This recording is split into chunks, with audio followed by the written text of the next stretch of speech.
তবে কি আক্রমণ চালানোর খুব কাছাকাছি সময়ে চলে এসেছে ইরান? যে কোনো সময় ইরানের ক্ষেপণাস্ত্রের বৃষ্টি আছড়ে পড়বে ইসরায়েলের উপর, এমনটাই যেন ইঙ্গিত দিলেন ইরানি পার্লামেন্টের জাতীয় নিরাপত্তা ও বৈদেশিক নীতি কমিশনের প্রিজাইডিং বোর্ডের একজন সদস্য।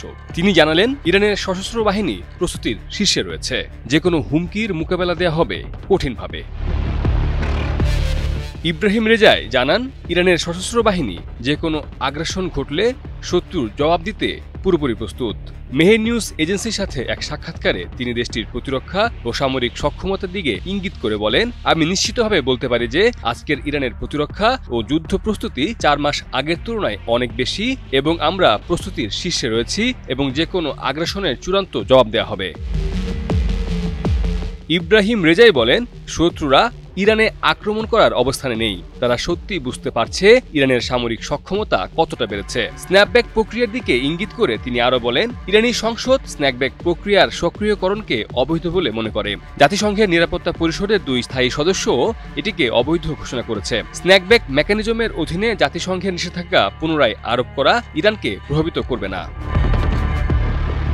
এর আগে ইরানের পররাষ্ট্র মন্ত্রণালয় ইরানের উপর জাতিসংঘের নিষেধাজ্ঞা ফিরিয়ে দেওয়ার জন্য স্ন্যাপব্যাক প্রক্রিয়া শুরু করার জন্য 3টি ইউরোপীয় দেশকে নিন্দা জানিয়েছিল। চলতি বছরের 13 জুন ইসরায়েল ইরানের উপর একটি বিনা প্ররোচনামূলক যুদ্ধ শুরু করে।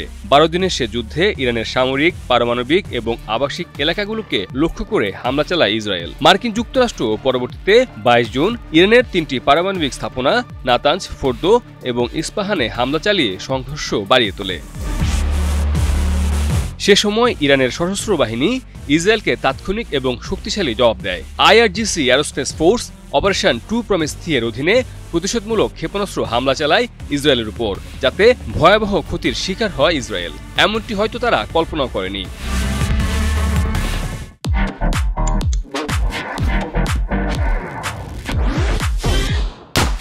যুক্তরাষ্ট্রের হামলার প্রতিশোধ হিসেবে ইরানি বাহিনী কাতারে অবস্থিত আল উদেদ বিমান ঘাঁটিতে হামলা চালায়, যা মধ্যপ্রাচ্যে যুক্তরাষ্ট্রের বৃহত্তম সামরিক ঘাঁটি। 24 জুন যুদ্ধবিরতি কার্যকর হলে এ সংঘর্ষের সমাপ্তি ঘটে।